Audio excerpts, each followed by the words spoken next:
محترم ناظرین کرام، آج کی ہماری اس تقریر کا عنوان یہ ہے کہ حضرت امام حسین رضی اللہ تعالیٰ عنہ کی شہادت کی مطابقت اور مناسبت حضرت علی رضی اللہ تعالیٰ عنہ کی شہادت سے اور اسی طرح حضرت عثمان رضی اللہ تعالیٰ عنہ کی شہادت سے بھی ہے۔ چنانچہ حضرت امام حسین رضی اللہ تعالیٰ عنہ کو کربلا کے میدان میں بلا کر کربلا کے میدان میں محصور کیا گیا۔ نہ کسی طرف جانے دے رہے تھے، نہ ادھر ادھر جانے دے رہے تھے۔ اسی طرح حضرت عثمان رضی اللہ تعالیٰ عنہ کو بھی اپنے گھر کے اندر محصور کر دیا اور ادھر ادھر جانے کی اجازت نہیں دے رہے تھے۔ اسی طرح جس طرح حضرت عثمان رضی اللہ تعالیٰ عنہ کو پیاسا رکھا گیا، اسی طرح حضرت امام حسین کو کربلا کے میدان میں پیاسا رکھا گیا۔ جس طرح حضرت عثمان رضی اللہ تعالیٰ عنہ قرآن مجید کی تلاوت کرتے ہوئے شہید کیے گئے، اسی طرح حضرت امام حسین رضی اللہ تعالیٰ عنہ بھی قرآن مجید کی تلاوت کرتے ہوئے شہید کیے گئے۔ جس طرح حضرت عثمان رضی اللہ تعالیٰ عنہ کو جس وقت شہید کیا گیا، اس وقت حضرت عثمان رضی اللہ تعالیٰ عنہ کی جو بیوی تھی نائلہ، وہ اس وقت موجود تھی۔ اسی طرح جب حضرت امام حسین رضی اللہ تعالیٰ عنہ کو شہید کیا گیا تو حضرت امام حسین کی بیوی اس وقت خیمے کے اندر موجود تھی۔ جس طرح حضرت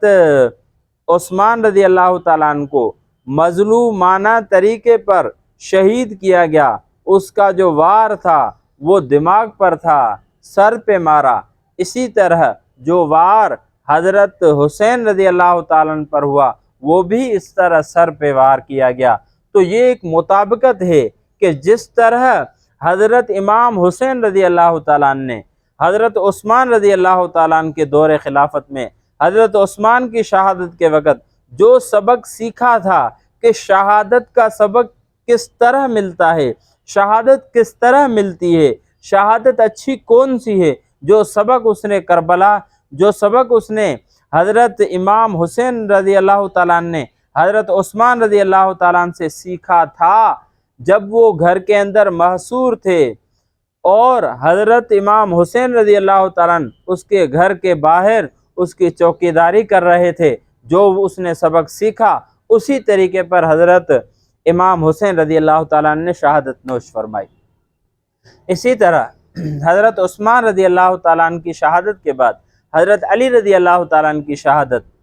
اس کی شہادت جو حضرت علی رضی اللہ تعالیٰ عنہ کی ہے، اس میں اور حضرت حسین رضی اللہ تعالیٰ عنہ کی شہادت میں بھی ایک مناسبت ہے۔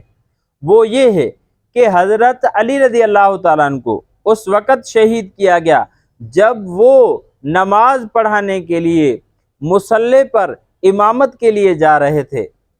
اور وہاں پہنچنے نہیں دیا گیا، اس سے پہلے حضرت علی رضی اللہ تعالیٰ عنہ کو شہید کیا گیا۔ اسی طرح حضرت امام حسین رضی اللہ تعالیٰ عنہ خلافت کو حاصل کرنے کے لیے جا رہے تھے کوفے کی طرف، انہیں وہاں خلافت پر پہنچنے نہیں دیا گیا، اس سے پہلے حضرت امام حسین رضی اللہ تعالیٰ عنہ کو شہید کر دیا گیا۔ اسی طرح جس طرح حضرت علی رضی اللہ تعالیٰ عنہ کو نماز کے دوران یعنی نماز پہ جاتے ہوئے شہید کیا گیا، اور اسی طرح حضرت حسین رضی اللہ تعالیٰ عنہ کو بھی نماز کی حالت میں شہید کیا گیا، اور جس طرح حضرت علی رضی اللہ تعالیٰ عنہ کے سر پہ وار کیا گیا، اسی طرح حضرت عثمان رضی اللہ تعالیٰ عنہ کے بھی سر پہ وار کیا گیا۔ تو یہ مناسبت ہے ان تینوں کی شہادت میں۔ تو اللہ رب العزت نے جو اس نے بڑوں سے سبق سیکھا تھا حضرت امام حسین نے، اسی طریقے پر بہادری کے ساتھ، جرت کے ساتھ لڑتے رہے، اور اللہ رب العزت نے ان کے طریقے پر چلتے ہوئے انہیں شہادت بھی ویسی ہی نصیب فرمائی جیسی بڑوں کو نصیب ہوئی۔ اور یہ محبت کا ایک یوں سمجھیں کہ اعلیٰ مثال ہے، اور محبت کی ایک اعلیٰ مثال دی جا رہی ہے کہ یہ بھی ان کے صحابہ کرام اور اسی طرح خلفائے راشدین کے دین پر اسی طرح ان کے ساتھ محبت میں چلتے ہوئے جس طرح وہ دار فانی سے دار بقا کے طرف گئے، اسی طرح حضرت امام حسین رضی اللہ تعالیٰ عنہ بھی دار فانی سے دار بقا کے طرف چلے گئے۔ اللہ تبارک و تعالیٰ سے دعا ہے کہ اللہ رب العزت ہمیں تمام صحابہ کرام بالخصوص اہل بیت کے محبت نصیب فرمائے، آمین۔